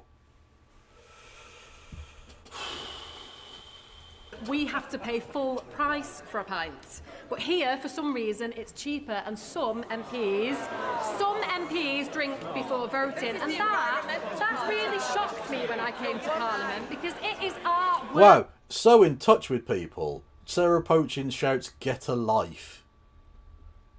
Fucking Brexit scum. Place. Now, does the Prime Minister agree with his own MPs who've defended their right to drink cheap alcohol at work? Or does he agree with me that MPs shouldn't be drinking on the job, given that we vote on huge things like the climate crisis, disabled people's rights, housing, child poverty? Sort your policies out. Sort your policies out. Sort your fucking face out.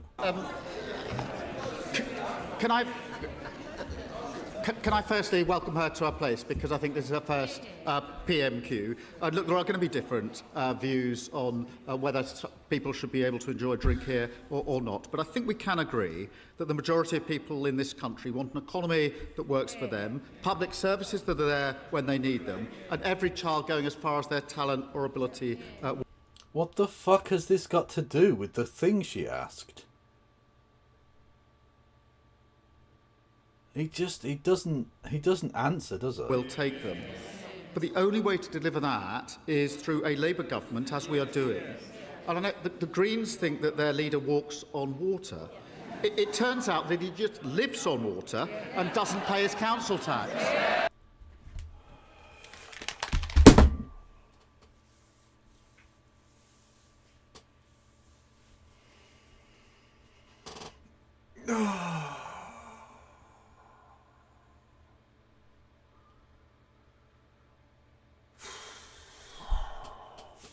See, I'm now in something of a quandary, chap.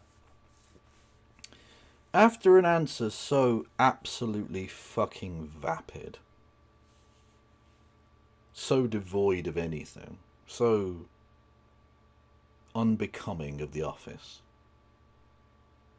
do I even bother watching the rest of this shit? But what's the point?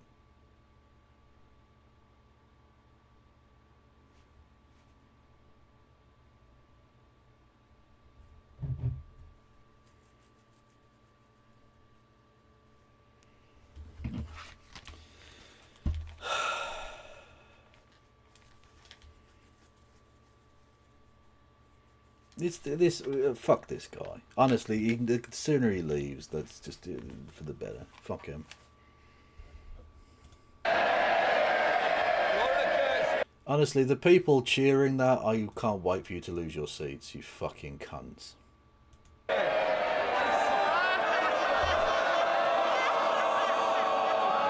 Kirksmith.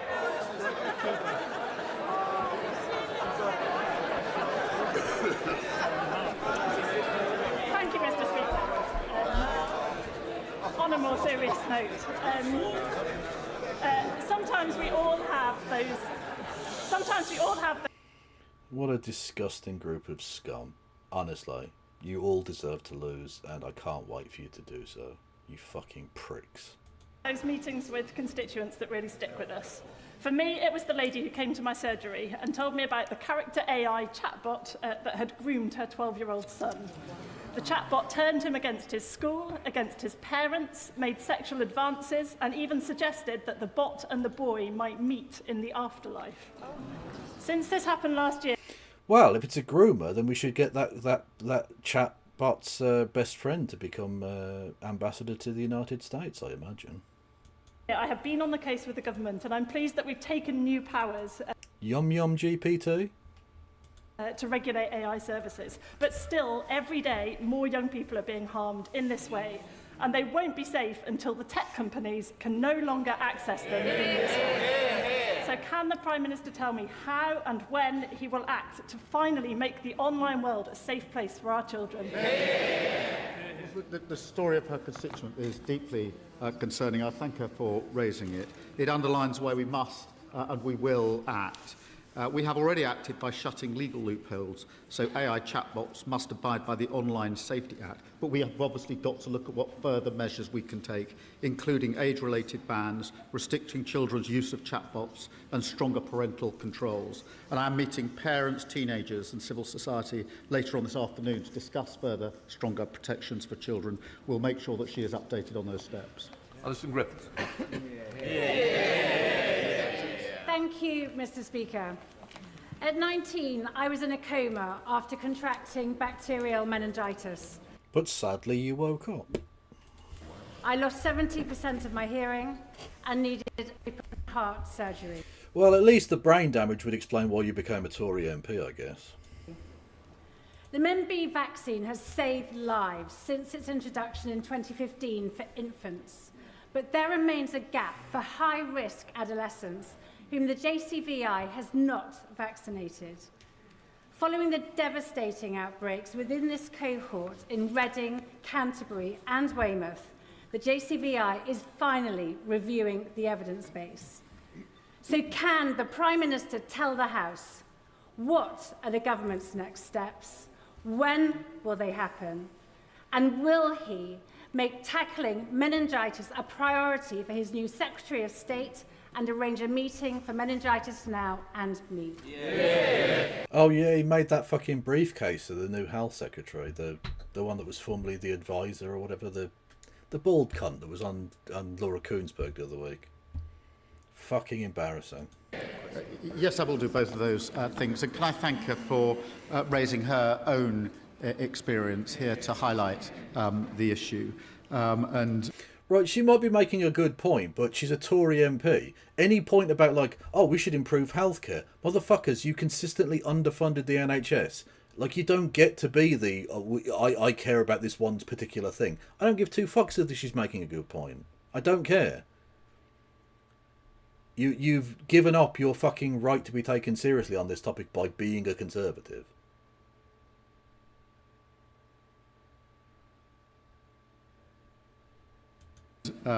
I think the thoughts of the whole House will be with families and friends of the young person who died. Can I thank all the public health specialists working in Reading to make sure those affected are receiving appropriate treatment? And her question reminds us that vaccines do save lives, and we must do everything we can in relation to that. Debbie.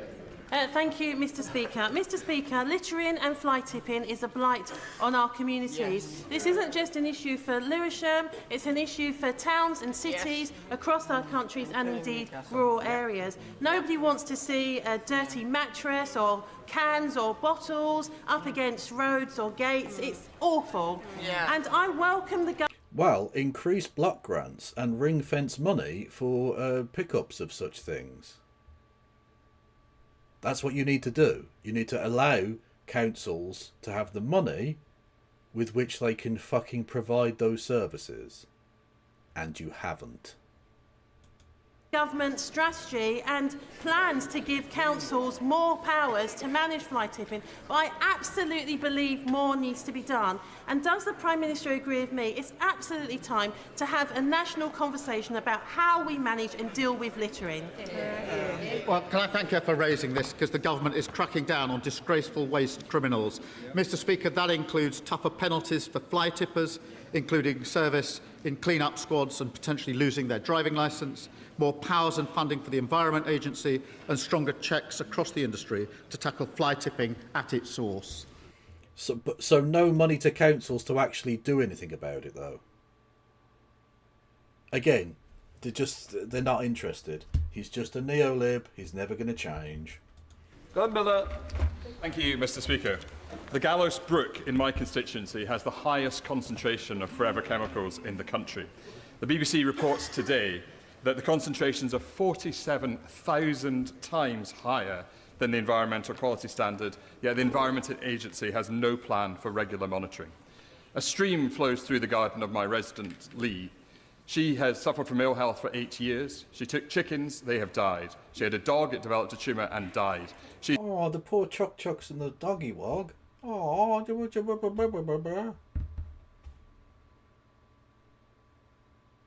She's concerned that she may be poisoning her neighbours when she gives them vegetables. Will the Prime Minister agree for the Environment and Health Secretaries to meet with me and my constituents to explore what more can be done? Yes, I will, and I thank him for raising that, and I'll make sure that the detail is looked at and that appropriate steps are taken. Can I also take this opportunity through him to mark the tragic anniversary of the devastating fire in his constituency? And I know the thoughts of the whole House remain with the families and colleagues of Martin, of Jenny and of Dave, and I know he's done a lot to support them. Mr. Speaker, a stroke happens every 5 minutes. That's 6 lives changed in the time that we have been sat in this chamber. 2 years ago, when I was sat in this chamber, my husband... When I was between the ages of about 14 and 17, I used to have more strokes than that every day. That's a masturbation joke. Suffered a stroke.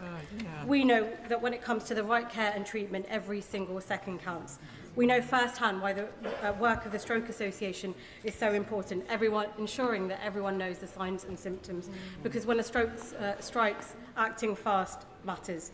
Would the Prime Minister join me in marking Stroke Awareness Month and update the House on what he's doing to ensure every stroke survivor gets the care they need to support, to recover and to thrive? My honourable friend raises an important issue, and government is investing in our NHS to make sure that every second counts. I know her husband, and I know the impact that this had on him and on her and their wider family, and can I thank her for raising such a personal issue in this chamber to highlight this point. Because of the choices we've made, ambulance response times are at their fastest for 5 years, and we're investing £10 billion to innovate technology and transformation. Why is Parliament full of degenerates and freaks? A combination of things. Moneyed interests that poison even good people that go there. A party structure that selects for loyalty over competence or thought or whatever. A media class that has permanently skewed, well, not permanently, but significantly skewed the direction of political discourse further and further to the right, meaning that the kind of disgusting scum that proliferate in the backbenches of the Labour Party, the Labour Party, but more specifically the Tory Party and the Reform Party. And then there's the fucking weirdo loyalist cunts from Northern Ireland as well. Like, it's a series of poshos and corrupt bastards egged on by a foreign billionaire-owned media class. So those are sort of the reasons why, you know. With the NHS already using AI to cut treatment time for stroke patients. Using AI, obviously. By an hour and tripling full recovery rates. Mr. Mandel. Thank you, Mr. Speaker. For clarity, does the Prime Minister agree with Andy Burnham when he says we should rejoin the European Union? Or does he agree with Andy Burnham when he says we shouldn't rejoin the European Union?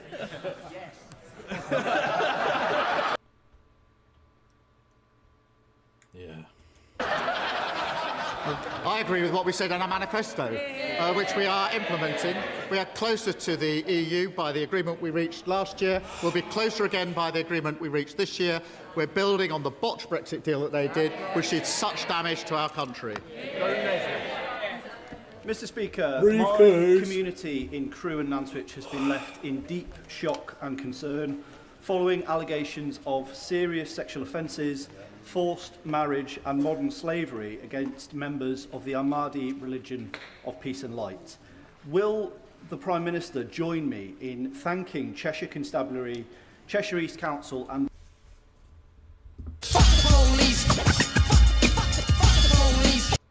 wider agencies for their response to these concerning events?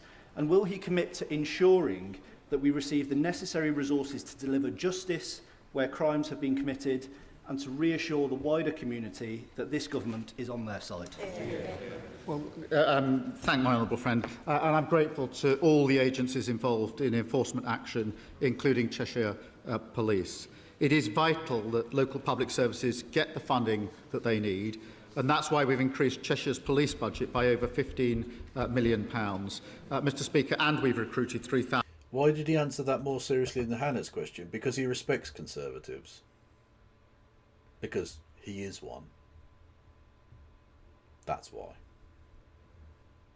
More neighbourhood police officers, while bringing forward wide-ranging reforms to ensure that everyone has access to swift and equal justice. Sir Olney. Thank you, Mr. Speaker. I'm sure the Prime Minister will join me in congratulating the 54 Liberal Democrats who won all 54 seats on Richmond upon Thames Council at the recent local elections.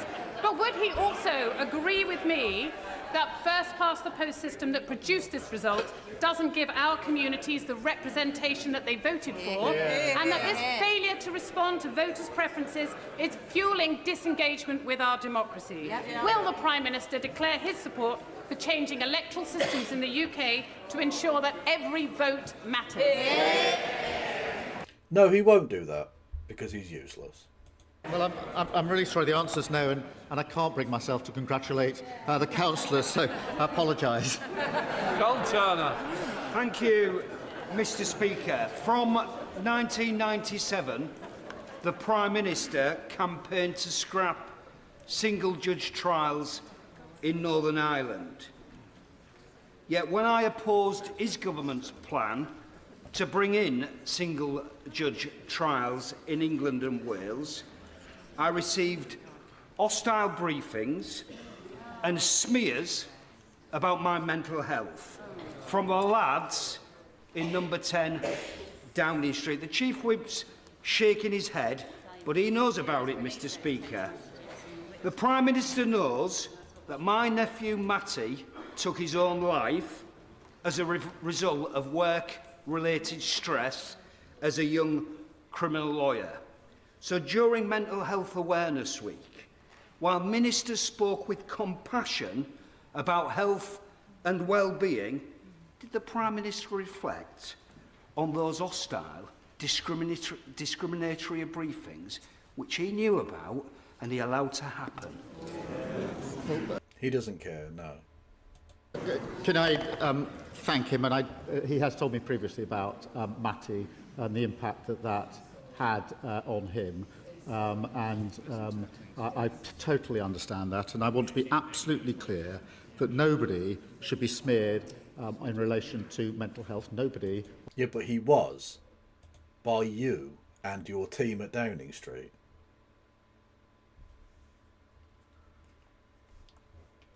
On any issue, whatever they may argue on any other issue. Nobody, and I will do everything I can to make sure that... Who is my least favourite minister? Oh, that's impossible. Like, they're all so terrible. I mean, I suppose it has to go to the top, doesn't it? Keir Starmer, right? Because he appoints all these fuckheads. Like, he could choose slightly less shit people, and he doesn't. The fish rots from the head, right? That is the position. Kit Malthouse. Thank you, Mr. Speaker. In 5 weeks' time, the government will be introducing penal tariffs on steel imports penal into the UK, and at the same time massively reducing tariff-free quotas. This will cause enormous damage to the UK manufacturing base in the absence of adequate steel-making capacity in the UK. I actually don't know if fish rot from the head. It's just a saying, isn't it? You know, the corruption of a system starts at the top of it. But I actually don't know about the decomposition of fish corpses. Kevin Logan, 2026. More than that, the way the tariffs are drawn mean that for my constituent company, Stannah Stairlifts, a world-beating company based in Andover, for them to import steel into the UK and manufacture their product will face tariffs, but for a competitor import finished product made from the self-same steel will not attract tariffs. This cannot be a situation that can be allowed to persist. So could I ask the Prime Minister, please, to arrange for his Secretary of State to focus on this issue and get it sorted out? Can I thank him for raising this really important issue, and can I give him assurance it's not just the Secretary of State, I am also absolutely focused on this, because we're all very well aware of the consequences that would otherwise follow. So I'm personally vested in this, and the entire Cabinet is, because it is a very important issue, as he rightly points out. That completes Prime Minister's questions. Let the front bench. Fucking hell, that was dreadful. I seem to say this pretty much every week, I think. But, like, it gets worse, doesn't it? It actually somehow manages to get worse and worse all the time. Yeah, the Hannah Spencer thing was disgusting. There's just such scum. Fucking hell. Thank you, Marcel Paul, for resubscribing on the Twitch. No, on Twitch, yeah. 60 months. Good God. Good God, sir.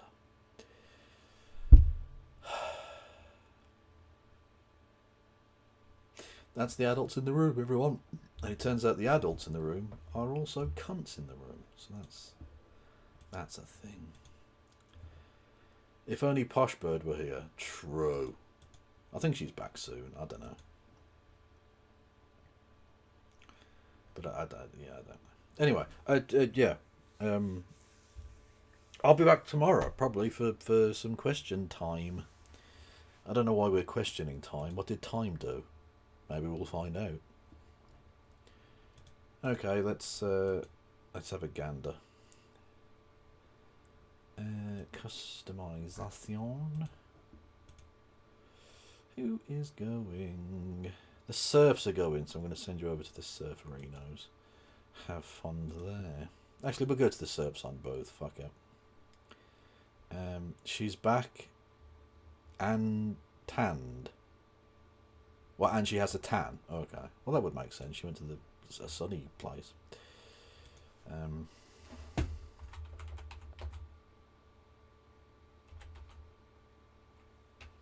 Is it The Surfs? Surf TV. There we go. Okay, everyone. I'll be back. Like I say, I'll be back tomorrow. Probably quite late because it's question time and all that shit. Oh, actually, no. Am I on with Christy tomorrow? Oh, I'll have to check it out. I don't know, but yeah, I'll be on at some point. Thank you all for listening and watching. Thank you enormously for all of your support. I'll be back tomorrow for a birthday and something. Yeah. Free Palestine. No pass around.